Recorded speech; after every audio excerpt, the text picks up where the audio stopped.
Welcome to How to Retire on Time, a show that answers your questions about all things retirement, including income, taxes, Social Security, healthcare, and more. This show is an extension of the book, How to Retire on Time, which you can grab today on Amazon or by going to www.howtoretireontime.com. My name is Mike Decker. I'm the author of the book, How to Retire on Time, but I'm also a licensed financial advisor, insurance agent, and tax professional, which means when it comes to financial topics, we can pretty much talk about it all.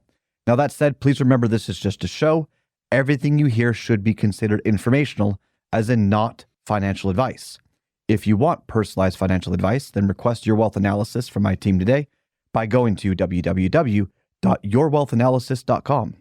With me in the studio today is my colleague, Mr. David Franson. David, thanks for being here today. Pleasure to be here. David's going to be reading your questions, and I'm going to do my best to answer them.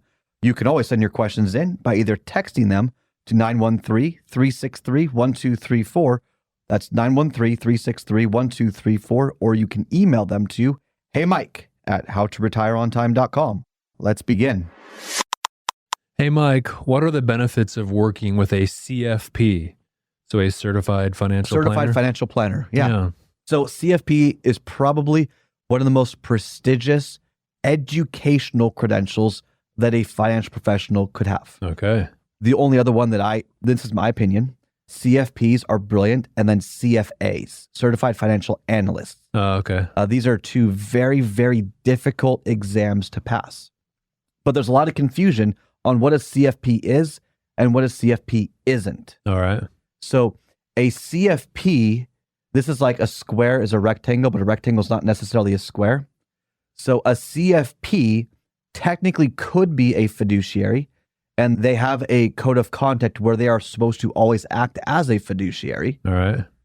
But they may not always have a job that is a fiduciary-like job. Let me explain.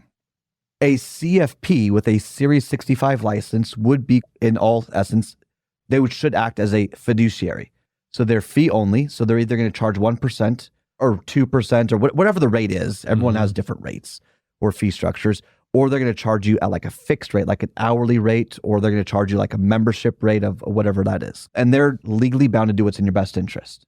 That's what a fiduciary is. Fiduciary, the root term it's Latin based and it's based on trust. Okay. So that's, if you want to nerd out on etymology, is it etymology for words? Yes, I believe so. So it's trust. It's Latin root for trust, okay? Which is a very important thing. Yeah. However, you can be a CFP with the Series 65 or 66 license, which is kind of the fiduciary fee only supposed to keep everything above board situation. But you can also have a Series 7 license. So a Series 7 license is the broker-dealer license. This is where they can get a back-end commission for placing a trade. So for example, you could buy a mutual fund that gives the Series 7 licensed person a back-end commission, whether it's upfront or it's an ongoing commission for selling that mutual fund. Now, there's nothing wrong with someone making a living. Yeah. I really don't want to harp on people for back-end commissions. But the back-end commission can compromise the fiduciary position. Just like a CFP who offers you an annuity, I'm not saying that it's right or wrong. An annuity is just a tool. Yeah. They're going to receive a back-end commission. It may be right for you. It may not be right for you. But there's always these things that can compromise the quote-unquote fiduciary standard. So my point in all of this is there are always going to be conflicts of interest in the financial services space. There is no way that you can humanly get rid of all of it. Can't happen because at the end of the day, people need to make a living. A CFP may have a conflict of interest, and they'll probably disclose it, which is the right thing to do. Okay, so for example, Delaware statutory trusts. It's a wonderful strategy for some landlords to sell real estate, okay, like their $5 million apartment complex, whatever it is, 5-10 million, whatever.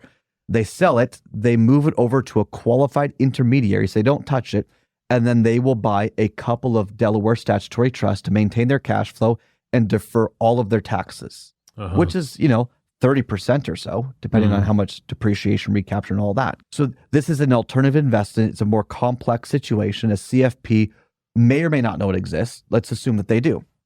If they have a Series 7 license they will probably get around 5 to 5.5% kickback as a commission of placing that product with you. Is there anything wrong with that? No, there's not.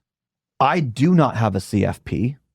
Okay. I've chosen not to go down that route, but I also don't have a Series 7 license. So when we help people with the Delaware Statutory Trust, because I don't have a Series 7 license, I don't get that 5% commission or whatever it is, depending on which DST it is. So the money that would have gone to me goes to the client. So basically just there's more money for them working for them. And people just pay me an hourly rate to facilitate that transaction. Yeah. And the reason why I want to explain the nuance here is because some people believe they have to work with a CFP, that there's no other option. The CFP is like, okay, well, they passed a really difficult exam or series of exams and they know a lot. The CFP does not promise a certain strategy. A CFP may argue about doing the 4% rule, which is an income strategy. They may argue that it's better to buy an annuity for cash flow for whatever reason. But you can have different CFPs that completely disagree on how to do things. All that you prove with your CFP designation is that you passed a couple of really difficult exams. Yeah. And so in my mind, it is nice to have if you work with a CFP. But at the end of the day, the question is, do you believe in the strategy that's being proposed to you? You create a plan, and that plan is your expectation moving forward, those projections, and then the strategies is what brings the plan to life. Yeah. Let me say that again. You put a plan together, and if the plan makes sense to you and you're comfortable with it, then you implement strategies, the actual application of whatever you're trying to accomplish to make the plan a reality. That is more important than any designation that you could have. Because you could hire a CFP that says, hey, we should have all equities. Everything in the market, that's the best place to grow. And we're really smart with the markets. And they could be wrong. It could be a flat market cycle. And you could destroy your retirement that way because they got it wrong. That's technically what a CFP could do. A CFP may say, look, markets are uncertain. We want to increase your probability of success. Let's take no risk for market volatility. So let's just buy an annuity. Those are completely opposite. Yeah. But they're both technically CFPs. Yeah. Do you know what a Rhodes Scholar is?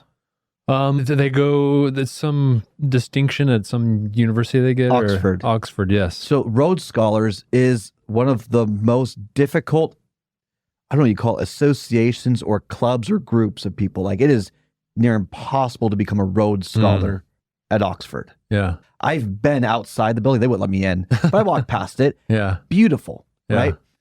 Just remember, Rhodes Scholars, one of the most prestigious groups. Right. We're also the guys that, were behind Enron, which was a scandal. So it's like, I can't emphasize that. Don't base the credibility of someone based on an educational credential. Vet the plan, vet the strategy. Don't even base everything solely on the relationship. It's good to have a relationship based on mutual trust and respect. Yeah.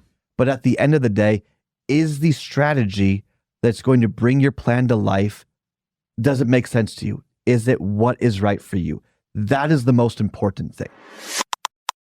That's all the time we've got for the show today. If you enjoyed the show, consider subscribing to it wherever you get your podcast. Just search for How to Retire on Time. Discover if your portfolio is built to weather flat market cycles or if you're missing tax minimization opportunities that you may not even know exist. Explore strategies that may be able to help you lower your overall risk while potentially increasing your overall growth and lifestyle flexibility. This is not your ordinary financial analysis. Learn more about Your Wealth Analysis and what it could do for you regardless of your age, asset, or target retirement date. Go to www.yourwealthanalysis.com today to learn more and get started.